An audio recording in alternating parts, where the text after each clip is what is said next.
Welcome to another episode of the Really Curious podcast. Today, I have a very interesting guest on a very interesting day at a very different location with a very different energy. Everything is so different. I'm loving it, drawing in with more curiosity, listeners and viewers. Today, I have Nina Aziz Justin with me today, also known as the Resilience Mentor, all the way from gray, slightly cloudy, very cold Amsterdam. And the beautiful story right now is that Nina and I can see you here. Hi, Melissa. We are sitting in the same city of different locations. And I'm excited to have Nina here. I met her on LinkedIn. She has this vivacious, powerful, transformational energy. We need foreigners drawn in. At least this is my experience. Drawn in immediately. And I just need to know this logo. And just before we got on, we were prepping for this podcast today. Spoke to me. I'm tired today, Melanie. And what I just want to say to you, Nina, is thank you still for showing up today to the purpose podcast, despite feeling low, whatever the reasons are. This is exactly why I needed to have someone like you in the podcast. You show up unashamedly, unapologetically, authentic. Tired, not tired, low energy. You are more than your the energy that you feel. You are literally a resonance, a vibration which supports your being. That goes beyond any words can describe. So thank you. I'm grateful that we're here with us today. I'm not going to ask you how you're feeling. I'm simply going to say it's wonderful. Thank you, thank you, thank you. What's on your heart? Just to open this up today. There. What's in your heart this morning? First of all, thank you for having me and thank you for all those wonderful words. I don't even know how to respond to them because, yeah, I think you're very generous with your words. Yeah, going to what you just said, like showing up, what's in my heart. I just need to show up every day and do my best from where I am, as I am that day. So today I am in Amsterdam. As you said, it's very cold here. It suddenly became quite cold in 24 hours. So I'm feeling a little bit under the weather. Nonetheless, that's what being human is about. We can't always be the same. We can't always be at 100%. So today I would say I'm at 80%. Hopefully that is going to show up as 80%, but also as 80% perfect, as at 80%. Yeah. I don't know if that makes sense. It makes So total what's in my sense. heart today? What's in my heart? What is in my heart? Gratefulness. I'm very grateful to be here. Thank you for having me. Pleasure. It's a sure treat for our listeners, for me, and for the community. And I love that you said that. You put a mark on how you're feeling. I think having clarity helps us to show up authentically when we can see ourselves, when we can recognize and validate ourselves. It empowers us. So you say, I'm 80% today. But you know what? This is what I understood here. You're showing up 100% of your 80% instead Yeah, of showing up. And that's all that matters.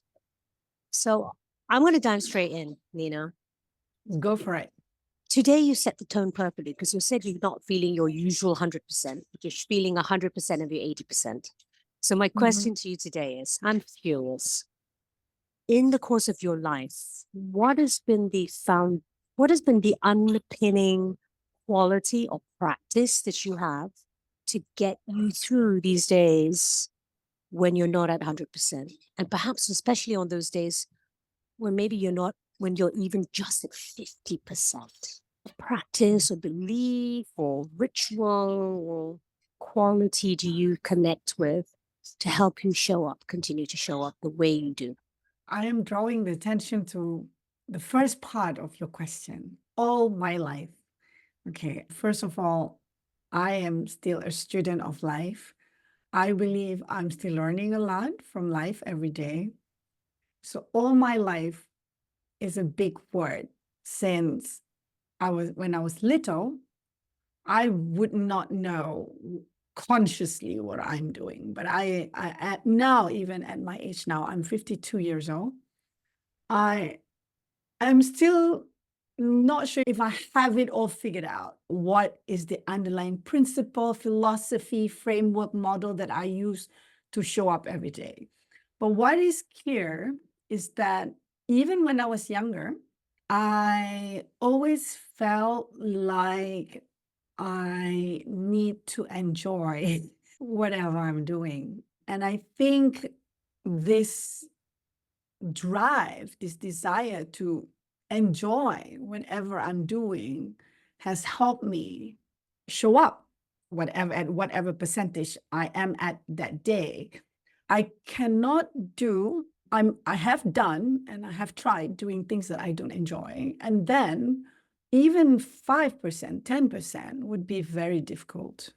So I've learned to surrender to this, I think, throughout my life. This is what I'm still learning and I'm still studying as a student of life, how to surrender to my nature, my own nature, and be true to who I am without really actually trying to justify it to anyone else. So if I don't enjoy it, it's going to be very hard for me to show up.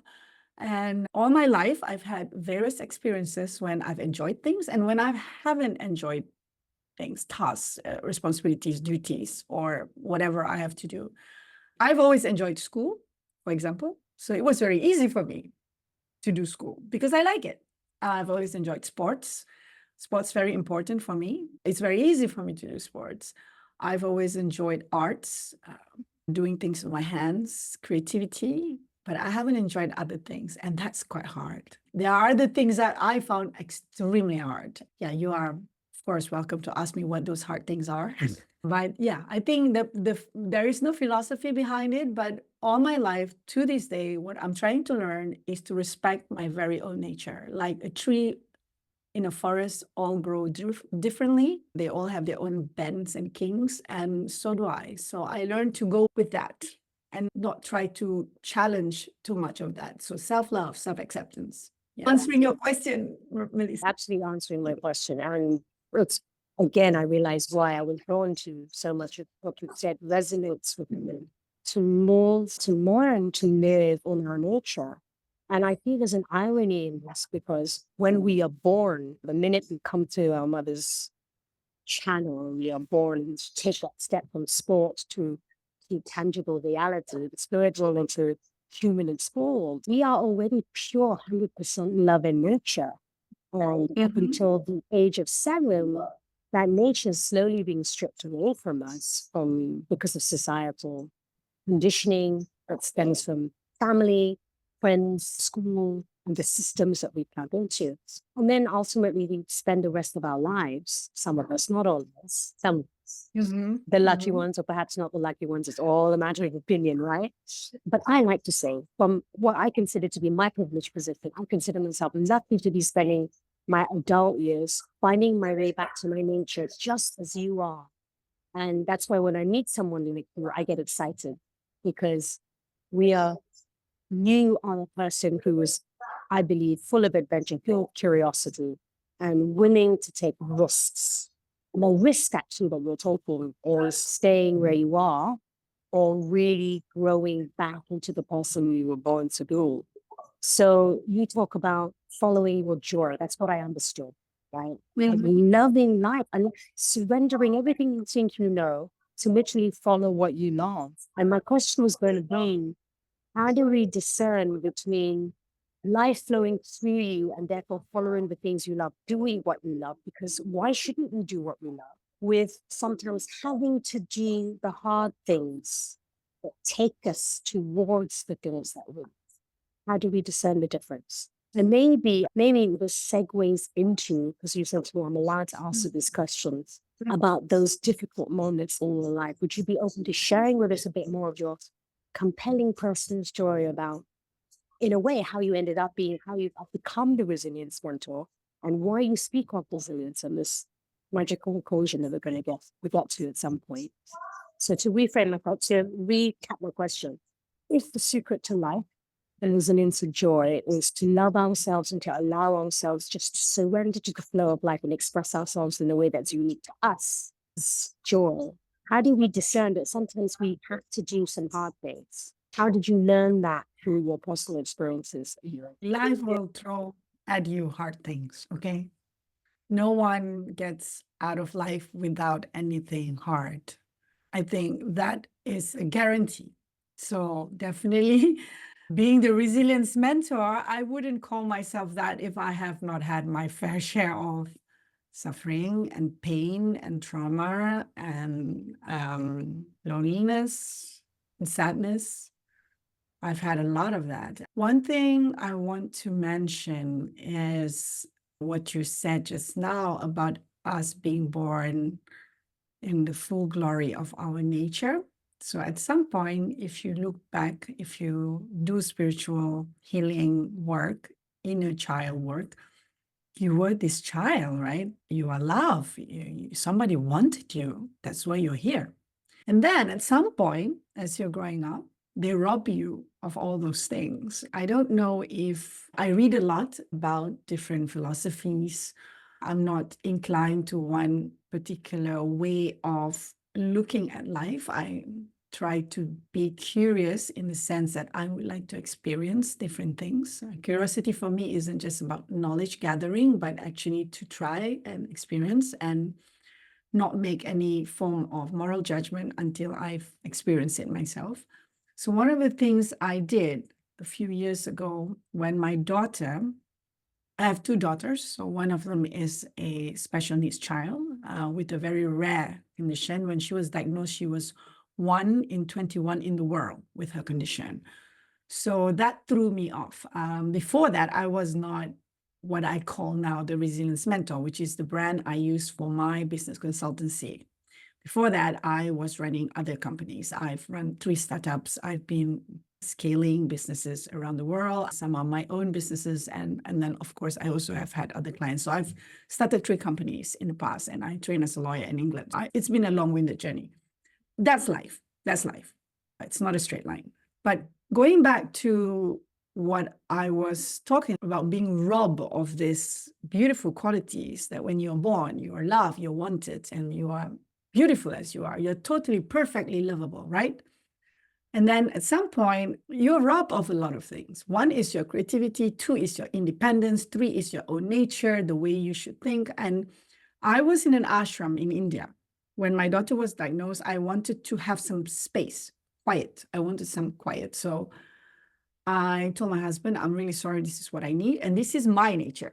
I've learned that through time. This is my nature. When I am in difficult moments, I actually have to go back to me. I can't be surrounded by other people. I don't want to talk about it. I don't want to discuss it. I don't want other people to tell me what they think. I just want to hear my own voice. I want to take out all this noise. So I went to the silent ashram for 10 days in the Himalayas. And there is a session once a day when you can talk, but other times you're not allowed to talk. It's a silent ashram, but it's a satsang. I don't know if you're familiar with the concept of satsang. So it's based on Patanjali Yoga Sutra. So they have the 5 yamas and yamas, and one of which is do not steal. You are not allowed to steal. And for most people, the idea of stealing things is stealing objects, stealing material things. Oh, sorry, that's like my reminder thing.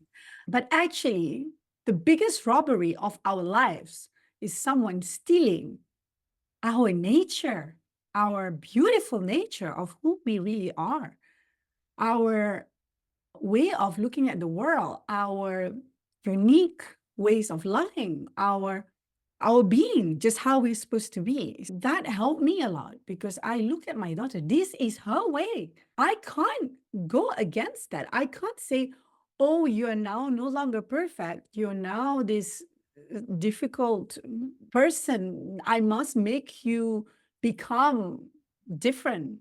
But actually, I have to love her as she is. And that realization made me also look at myself deeper, that the fact that I wanted, of course, like every parent, when you're told, or everyone who has loved someone, when they're told something unexpected is going to happen in your life, like the person is ill or there is something permanent, like they lose something, you want to fix that. You don't want to have this discomfort. You want to fit into the larger picture where everybody can understand. But in my daughter's case, she has a rare medical condition. It's difficult even for me to understand. The doctors didn't understand. No one could help us. But I had to surrender. This is her nature. There is nothing wrong with her. This is how she is born, and she is beautiful as she is. She deserves to be loved as she is. And that's also a learning curve for me.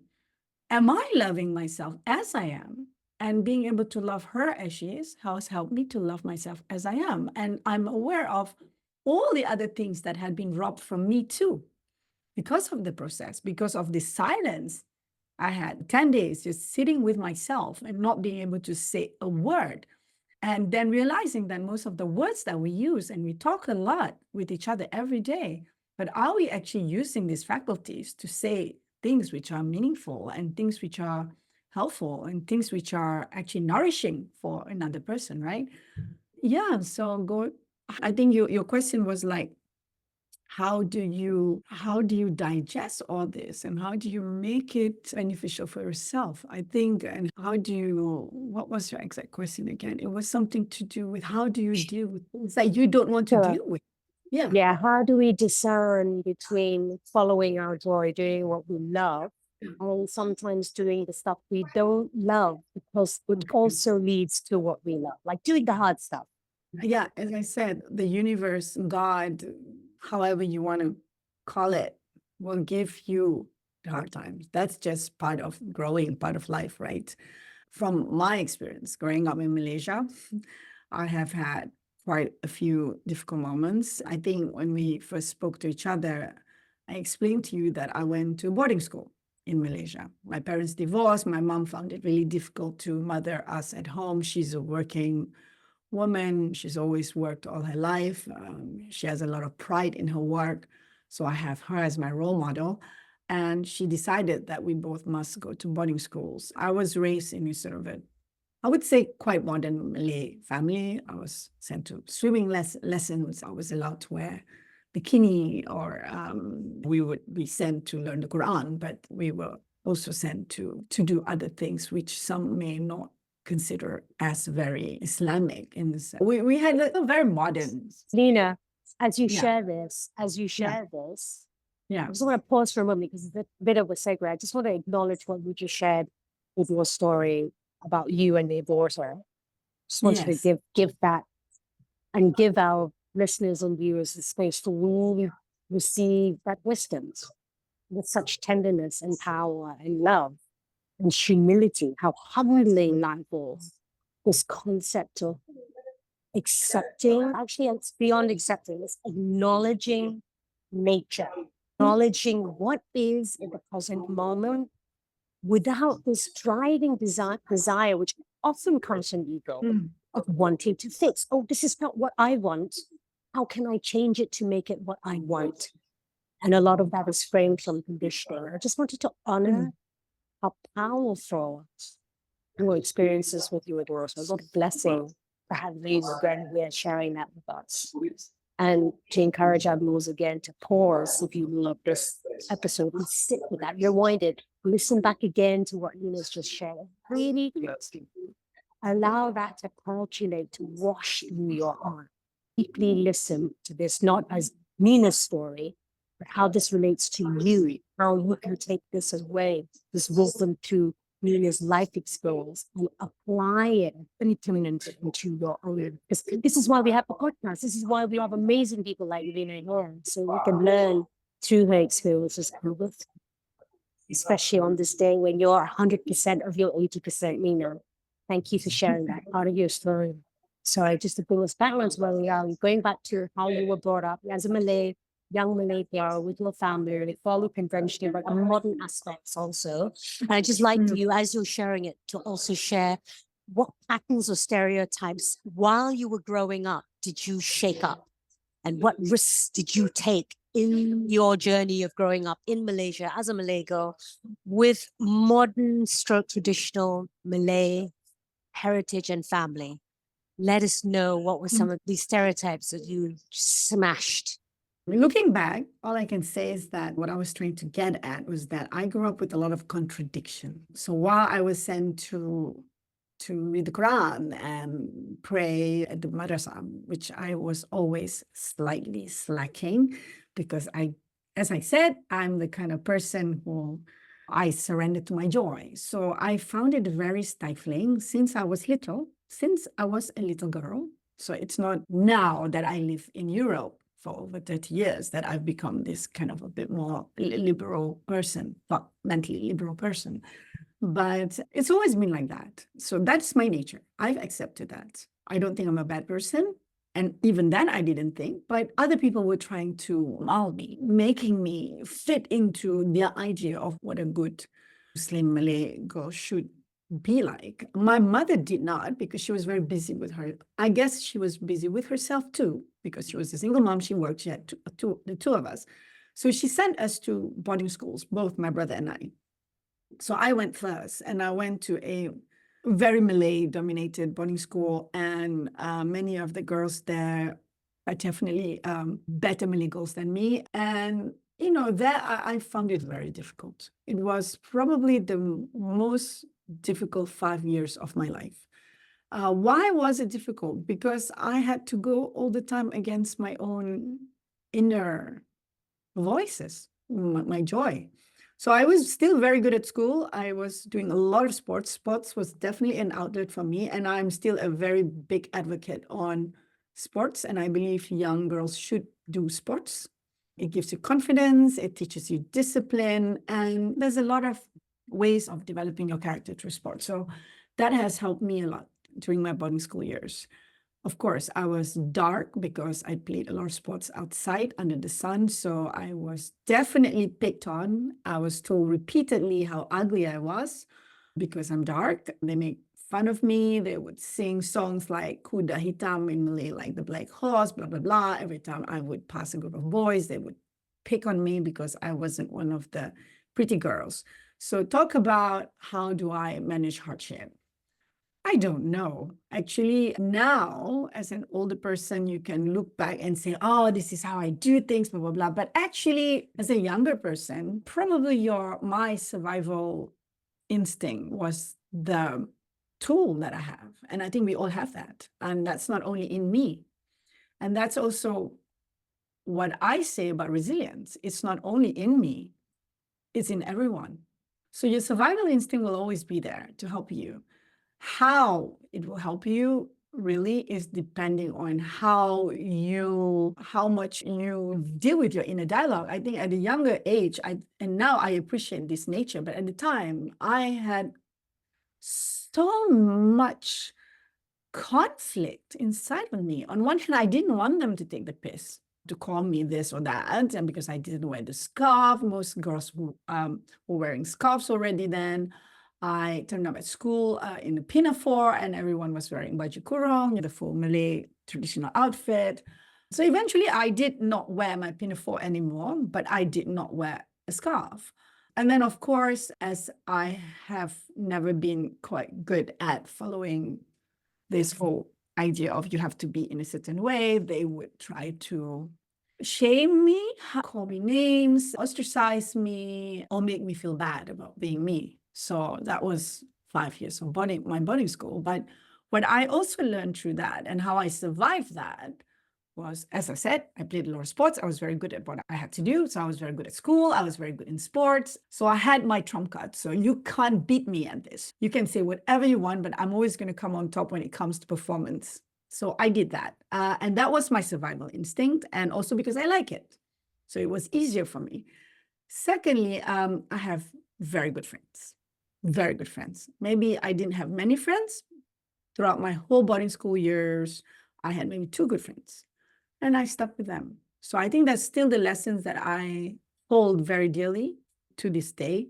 Having very good people around you is super important. You don't need many, but you always need some people. You can't do this alone. These friends are still in my life to this day. There are certain things that happened to me which were really personal, like it's really my thing. But I also learned that as humans, we are pretty good at blocking this, that our survival instinct is strong. We can deal with quite a lot of things. Now, unless you choose to dwell, you can surmount anything. So I focus on where my strengths were. I've always been that way inclined. And I think everyone has his or her own strength. And if you focus on that and keep doing what gives you joy, you can harness that power from what gives you joy to surmount those small things, and everything passes. Yeah, I was not supposed to stay at my boarding school forever, so eventually I left my boarding school, which was the best day of my life. To this day, I can always look back and say I went through that, and I would never want to relive it. And then life gave me new challenges and new joys, so that is also the nature of life. Yeah, we bend and kink. I love that, Nina. I love how you shared that. I love the way you have such a gift of language as well to just, first of all, share your experience and then deliver that knowledge in a way that was so accessible and understandable. At least for me, I'm listening to him. Like I'm listening to you. I'm like listening to you as a person who's gone through this experience, and somehow you manage to always bridge your experience to an experience I've had just by the analogies that you use. Well, I really appreciate it. I'm glad. Yeah, not oh my sure goodness. I So make sense. amazing. Totally focusing on the good stuff. Building our resilience is also, it's not just about how we get through the hard times, but the fact that we get through the hard times by focusing on what is beneficial to us, what is good for us in terms of what fills us with joy, what nourishes us, and how you apply that at such a young age at school as a form of survival. Because a lot of the time when I read about survival, what I understand survival is that it's fear-based, which there's a part of it that is, right? Survival of the fittest. We're running for safety, we're surviving. But the way that you bring survival in, a strategy for which is to focus on the nourishing and on the joy, it's such a breath of fresh air. I wish I could see more of this out there, this information about surviving through the goals, surviving through our strengths, as opposed to surviving by running away. You see where I'm coming from? I love this approach that you brought to it. I'm trying to think now. I'm trying to reflect on what you just said. Surviving through fear. Have I ever survived through fear? Well, in my personal experience, tends to get me into worse places. Yeah, that's why I have fear. Okay. It's not like I don't have fear. I do. I have a lot of fear about many things, but because I have believed that I don't get any, from my own experience, I don't get any joy from it. And I'm really the kind of person that's really focused on joy, because in Malay we say bejoli. I like to bejoli. I love that. That's me. I can't have it. Even in difficult moments, I would go and do something that gives me joy. If I'm stressed, I'm still going to go and do my yoga class. Or just chill, just lie down. And I'm like, I'm chilling there too. That's Sana as well. I can just relax there. But I feel like I need to do something. So being a doer helps a lot. Having a clear goal helps a lot. And okay. And it sounds to me you have one of your, it sounds to me at least, and this resonates with me too. Maybe I'm projecting this on you, maybe you're mirroring a part of me, but I feel like one of your highest values is freedom. Choice. You will do what is best for you, because hey, as they say, happy wife, happy life, happy mama, happy world. Oh, actually, and the truth, and I'm going to claim this, at least from my perspective, and I have a sense this might be truth for you too, or a belief in you too, is that when see, women, those of us who identify as a woman, at least, because the world's very different. Want to be clearer with that. Those of us who identify as women who birth life, when we are happy, and having at this point, we are happy when we take care of ourselves, not because we're dependent on anything else. When we prioritize our self-care and our self-love, that also makes me taking care of any toxic beliefs we have. When we are truly, the world is happy, not because we birth life. We bring life into this world. Sisters out there, do your thing. That doesn't mean what means, right? My biggest fear is definitely entrapment, engagement, any form of fixed boundaries. For me, boundaries have always been fluid. I don't, actually, to put it in a very rudimental way, my biggest fear is to be in jail, to be in prison, right? And so I'm like, oh I my agree. goodness, that would be like the death of me if I'm ever in prison. I will never do anything wrong because I don't want to be in prison. That is to put it in a very simplistic way, but there are many prisons in our lives, and most of them are invisible and in your mind, right? And your mind is a powerful thing. Prisoner of war survive war camps and tortures because their minds have been freed because they read books or they calm their minds. Your mind is really powerful. So whatever it takes, do something that frees your mind.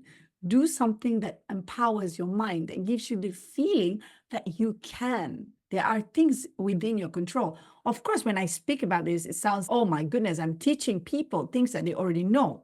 True, I have nothing to teach. I'm still a student of life. I started this conversation with, I'm still learning. So I'm just sharing. And it's also not always consistent for me. There are days when I find it very difficult too. But then I go and do something that I enjoy. Do something you enjoy. Small things. You don't need to have grand gestures and heroic acts. Just do small things.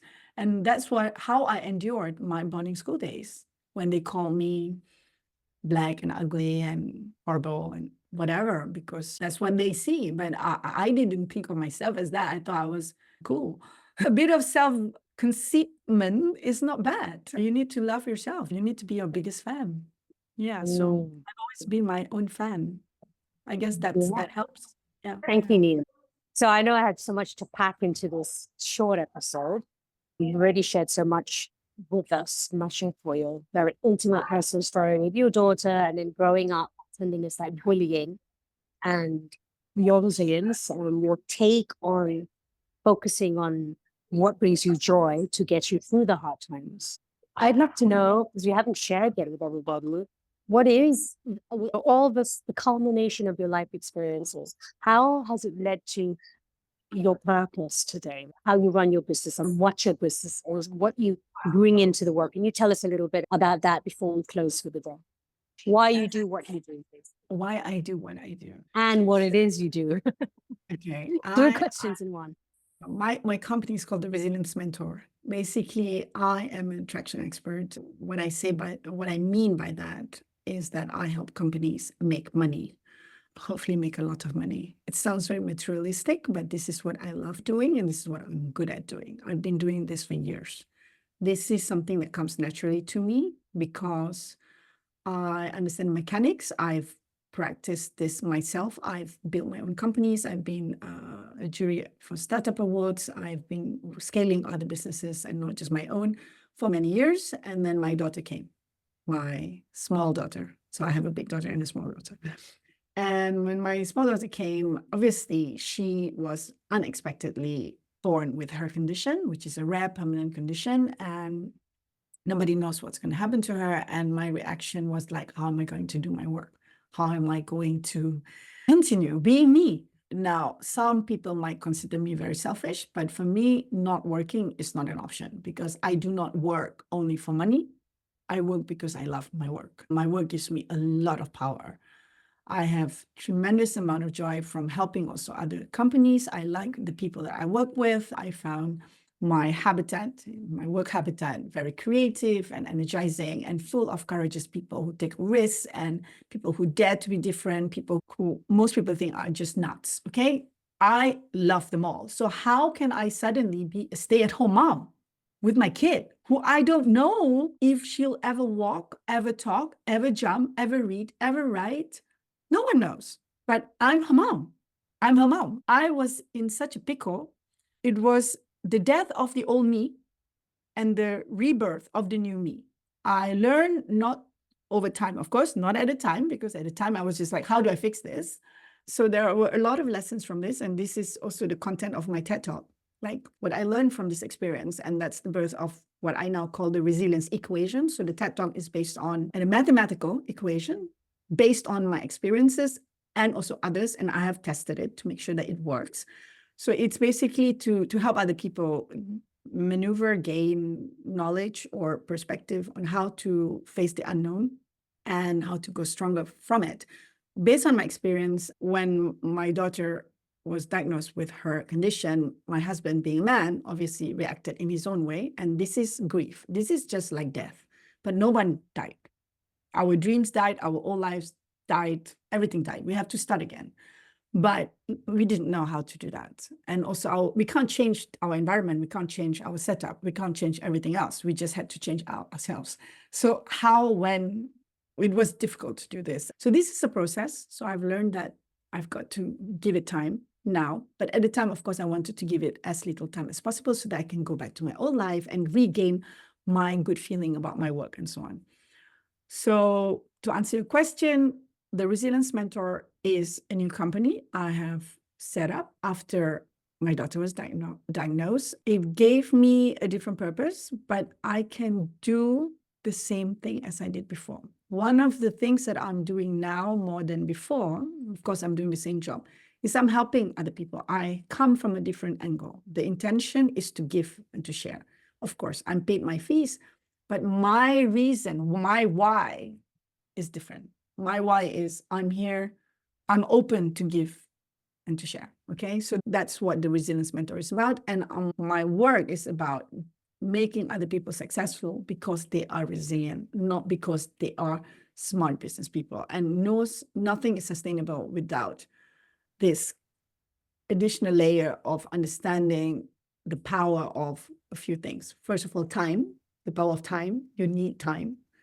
Second is you need to change your approach, the mindset that you have to learn again, to be a student of life. And the third part is, of course, incremental actions. So that's why I'm doing what I'm doing. And that's where I am today. And I've been running this business now. My daughter is 10. I've been running this business now for close to 8 years. And I'm still helping a lot of new companies, entrepreneurs all around the world. So I get to do what I love. I'm still working with people from all around the world. I'm still working with very brave founders, people with different energies, people who take a lot of risks, and people who want to learn, because life is full of surprises, right? So that's why I'm where I am today. Wow. Thank you for sharing the origin story of the Resilience Mentor as a business and how the intent for the way that you coach business has shifted Yes. in terms of yours is powerful.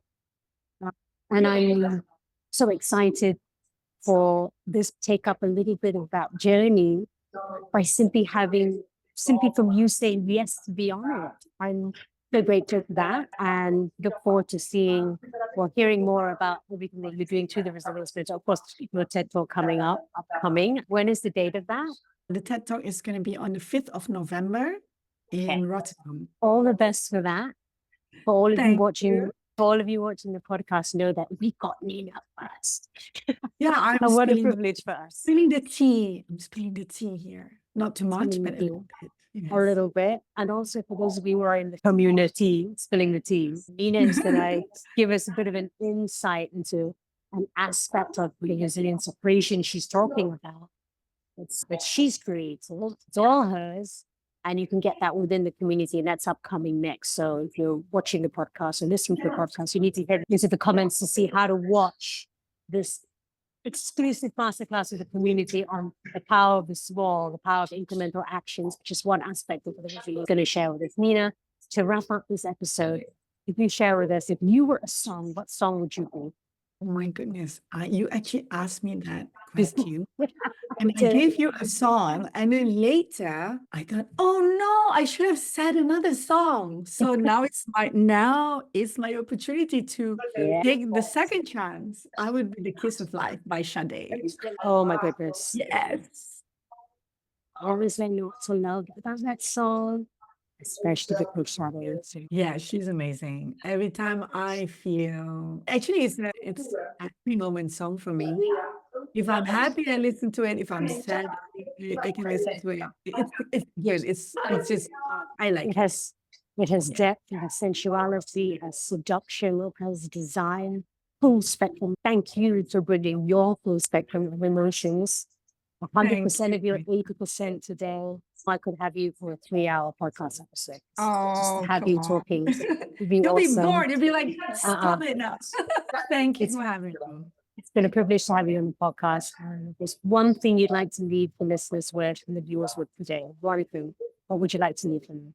Show up. This is the power of showing up consistently. Thank you, Nina. You We'll are see you welcome. again soon. See you soon, Melissa. Bye-bye.